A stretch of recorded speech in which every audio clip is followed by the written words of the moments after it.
My parents called me and said, "We used your inheritance to buy a luxury apartment for your sister. She needed it more than you. Instead, we will give you the CEO position of the company." I agreed. The next morning, they announced my sister as the CEO of the company. I just smiled and made one call. 30 minutes later, they were all in panic. They say family is supposed to support you, lift you up, and celebrate your achievements. But in my case, my family only saw me as a shadow, an afterthought. My name is Eleanor Carter, and this is my story. I grew up in New York City, the daughter of a wealthy businessman, Richard Carter, who owned one of the most successful construction firms in the city.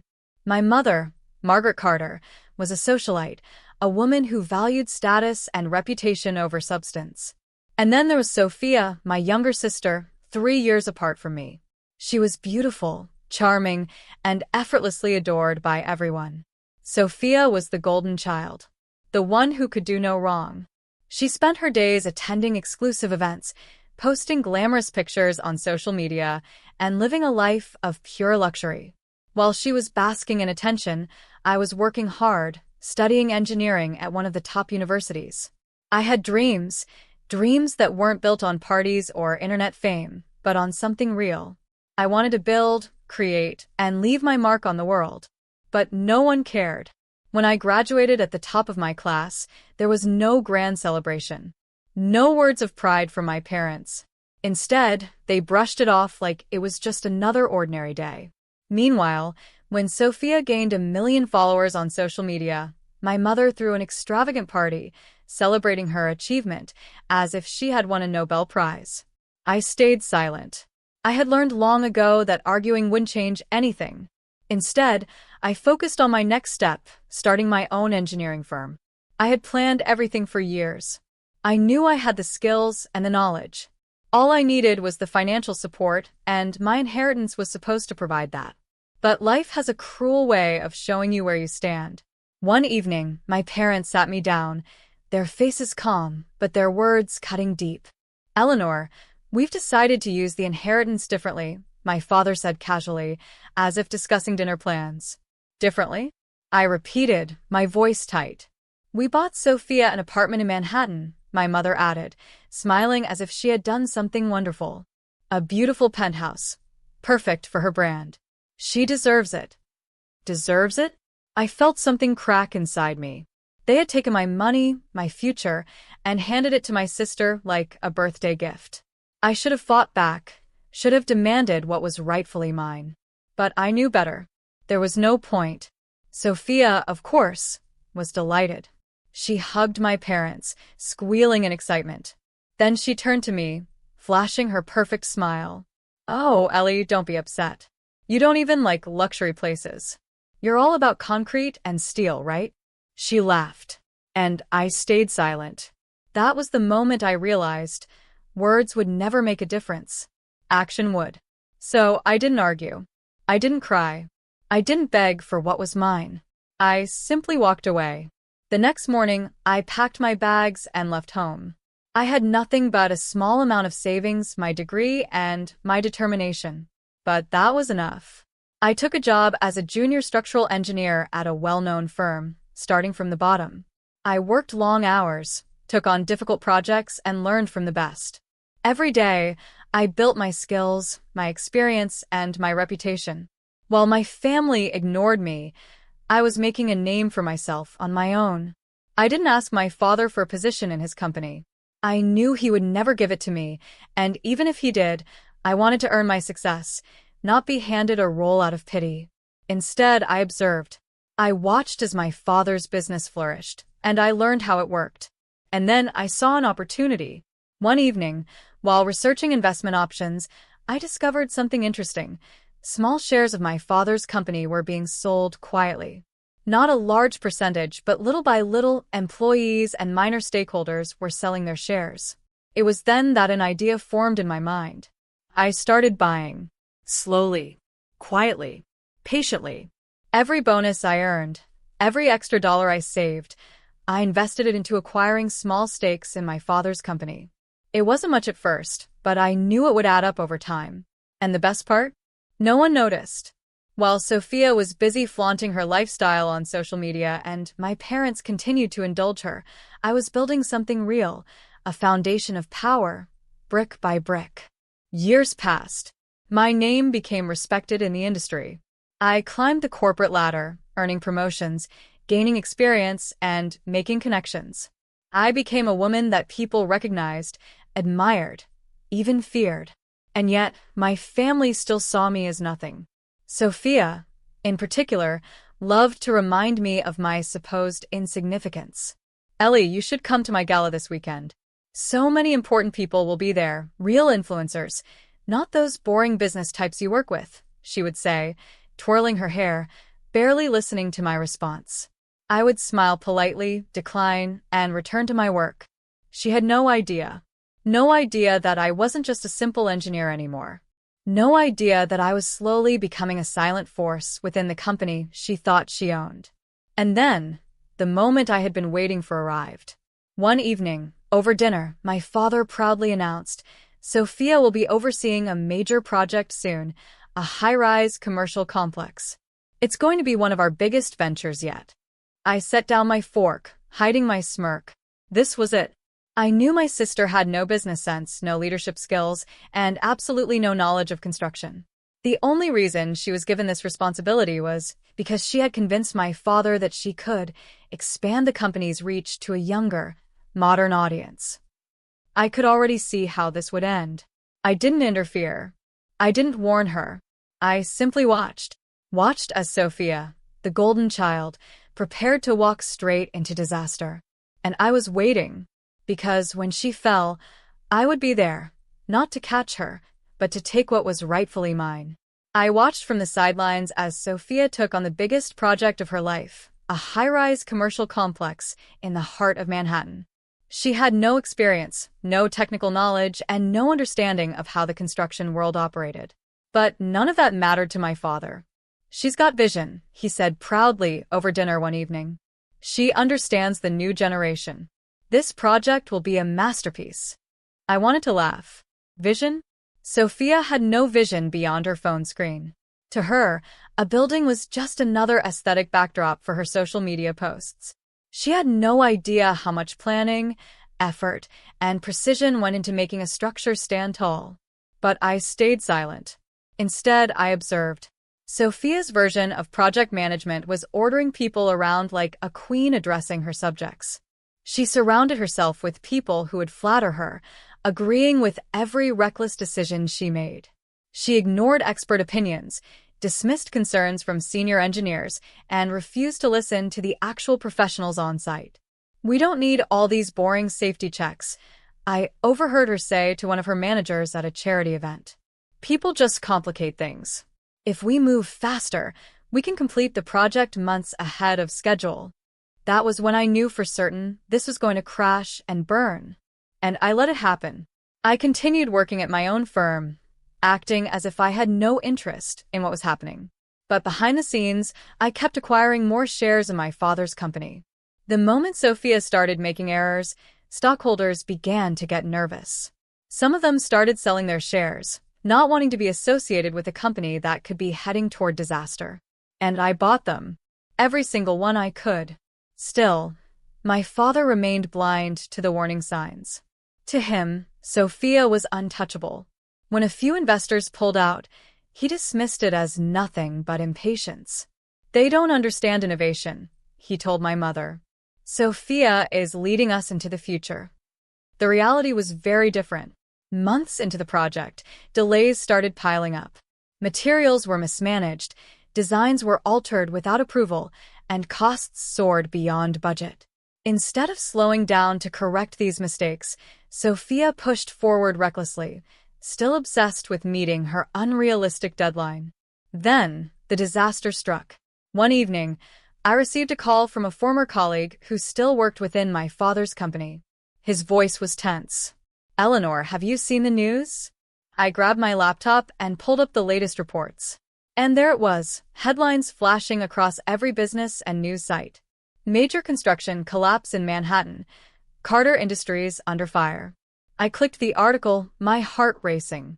It was the lower section of Sophia's high-rise project. Due to rushed construction and ignored safety concerns, a major structural failure had occurred. Several floors collapsed before completion, causing millions of dollars in damages and multiple injuries among workers. Lawsuits were already being filed. Investors were furious. The city had halted the project indefinitely. My phone buzzed again. This time it was Sophia. "Ellie, oh my God. You have to help me." Her voice was shaking, and for the first time in her life, she sounded genuinely scared. "I don't know what happened. It wasn't my fault. They're saying I made mistakes, but that's not true. Daddy's trying to fix it, but everyone's turning against us." I didn't say anything. I let her panic, let her feel the weight of what she had done. Then my father called. His voice was clipped, controlled, but I could hear the desperation beneath it. "Eleanor, we need you. This project is in trouble. We need someone who understands how to handle this. The company's at risk." For the first time in my life, my father was asking me for help. The man who had always overlooked me, who had handed everything to Sophia without a second thought, was now turning to me as a last resort. But this time, I held the power. I agreed to meet with them, not because I wanted to help, but because I wanted to see their faces when I revealed the truth. The next morning, I arrived at the Carter Industries boardroom. My father, my mother, and Sophia were already there. Sophia looked disheveled, her usual polished appearance gone. Her hands were trembling as she scrolled through her phone, reading the hateful comments flooding in from the public. "Eleanor, thank God you're here," my mother said, forcing a smile. "We just need to sort things out. Your father is already working on a recovery plan." "No," I interrupted. "You don't need a recovery plan. You need a new CEO." Sophia frowned. What? What are you talking about? I took a slow breath, then placed the documents on the table. "I own 55% of Carter Industries," I said. The room fell into silence. My father blinked, shaking his head as if he hadn't heard me correctly. What are you talking about? "That's impossible." No, it's not. "While you were busy handing everything to Sophia, while she was busy playing CEO without actually knowing how to run a company, I was buying shares." Slowly. Quietly. Patiently. Sophia's mouth fell open. No, you can't. Dad, do something." My father said nothing. He just sat there, realization sinking in. "It's done," I continued. "I am now the majority shareholder. And as of this moment, I am taking over the company." Sophia exploded. "You can't do this. This is my company. Daddy, stop her." She was screaming now, her voice shrill. But my father didn't stop me. He couldn't. For years, I had worked in the shadows, building my strength, waiting for this moment. And now it was here. I turned to Sophia, my voice calm. "You've had everything handed to you, Sophia. But now? Now you start from scratch." She opened her mouth to argue, but there was nothing left to say. For the first time in her life, Sophia Carter had lost. And I had won. The silence in the boardroom was thick, suffocating. I could see the disbelief in my father's eyes, the raw panic in my mother's face, and the pure rage burning in Sophia's. I had just taken everything they believed belonged to her, and there was nothing they could do about it. "Eleanor, let's be reasonable," my father finally said, his voice strained, like he was trying to negotiate with an enemy rather than his own daughter. "You don't need to do this. We can fix this situation together. As a family." I almost laughed at the word family. Now, they wanted to act like I was part of it. Now that they had no other choice. "Fix it," I repeated. "Like how you fixed things when you handed my inheritance to Sophia. Or when you ignored me for years. Or when you put her in charge of a multi-million-dollar project that she had no business handling." I shook my head. No, Dad. This isn't something you can smooth over. I own the company now, and I'm making decisions based on what's best for it. Not for you. Not for her. Sophia shot up from her seat, her nails digging into the table. "You don't deserve this," she snapped. "You tricked us. You. I worked for this." I cut in, my voice sharp. "I earned this. And now it's mine." My father exhaled heavily and leaned back in his chair, rubbing his forehead. He looked like he had aged 10 years in the last few minutes.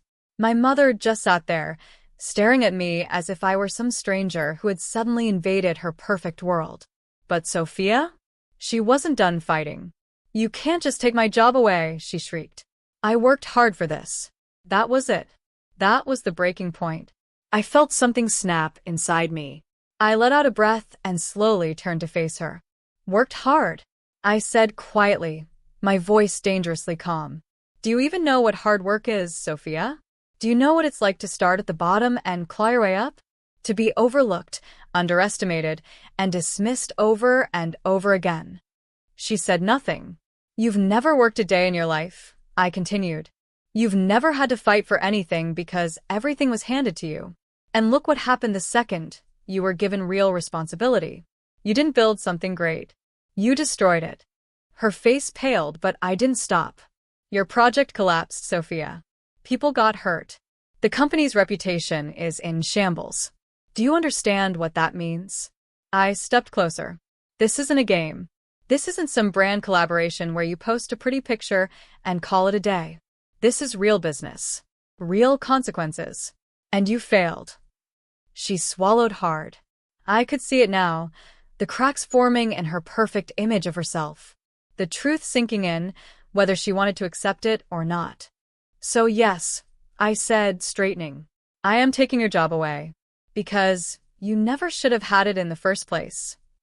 Sophia opened her mouth like she wanted to argue, but nothing came out. Her hands clenched into fists at her sides.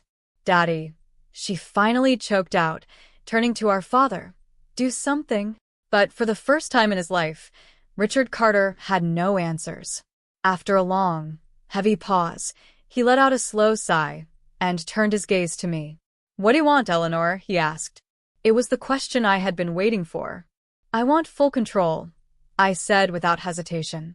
"I want to repair the company's reputation, fix the mess Sophia created, and make this business what it should have been all along." My father's jaw tightened, but he nodded slightly, knowing there was no other choice. "And Sophia?" my mother asked, finally finding her voice. I looked at my sister, taking in the fear, the anger, the disbelief in her eyes. "She starts from the bottom," I said simply. "If she wants to be part of this company, she earns it. Just like I did. No more handouts. No more special treatment." Sophia's mouth fell open in horror. "You can't be serious." "Oh, I'm very serious," I replied. "No title. No office. You start as an intern. Minimum wage. You learn the business properly or you leave." Sophia jumped to her feet, knocking her chair back. "I won't do it. I'm not some nobody." "Then find another career," I said, unfazed. "Because you're not getting a free pass anymore." For a long moment, she just stood there, breathing heavily, shaking her head as if she couldn't believe this was happening. "I hate you," she whispered. I smiled, but there was no amusement in it. "No, Sophia." "You hate that I won." She stormed out, slamming the door behind her. I let out a slow breath and turned back to my father. "The board will need to be informed," I said. "We need to start damage control immediately. The sooner we rebuild our reputation, the better." He nodded, still looking at me like he was seeing me for the first time. "You really planned all of this," he said. "It wasn't a question." "I did," I admitted. "Why didn't you ever tell me?" I gave him a sad smile. "Would you have listened?" He didn't answer. He didn't need to. As I left the boardroom, I felt something I hadn't felt in a long, long time. Power. Control. Victory. And for the first time in my life, I was finally where I belonged. The days that followed were the most chaotic in the company's history. The board was shaken, investors were furious, and the media was relentless in tearing Carter Industries apart. Every headline screamed about the collapse, the negligence, the lawsuits piling up against us. I had taken control at the worst possible time, but in a way, it was perfect. Because this was the moment I had been preparing for all my life. I stepped into my new role with one clear goal: to save what Sophia had nearly destroyed. I worked nonstop, bringing in experts to assess the damage, hiring a crisis management team, and personally meeting with the investors who were on the verge of pulling out. It wasn't easy. Every meeting was filled with doubt. "How do we know you can turn this around?" one investor asked. "Because I understand construction. Because I've built projects that stand, not ones that collapse. Because I've worked for years while my sister played CEO. I may not have had the title before, but I was always more qualified than her." It was the truth. And slowly they started to believe me. I fired the incompetent managers Sophia had put in place, hired experienced professionals, and made it clear that from now on, merit, not privilege, would determine success in this company. The reckless decisions that led to the disaster would never happen again. And Sophia? She didn't show up to work for the first week. I wasn't surprised. She had never been forced to face reality before, and now that she had lost everything, she was drowning in it. But then one morning, she walked into the office. She wasn't in her usual designer outfits. She wasn't wearing heavy makeup or carrying her overpriced bags. She looked different. Smaller. Lost. I watched her stand at the reception desk, unsure of where to go. No one rushed to greet her. No one fawned over her. She was just another employee now. Finally, she spotted me and made her way over. "I need to talk to you," she said quietly. I nodded and led her to my office, shutting the door behind us. She hesitated for a long moment before speaking. "You really expect me to start as an intern?" "Yes." She swallowed, her hands clenched in her lap. "Do you think I can do it?" she asked. That question surprised me. "That depends," I said honestly. "Are you willing to learn?" To work? To stop expecting everything to be handed to you. She didn't answer right away. Instead, she let out a long breath and looked down. "I don't know how to do anything," she admitted. It was the first time I had ever heard her say something like that. "Then you start from scratch." Like I did.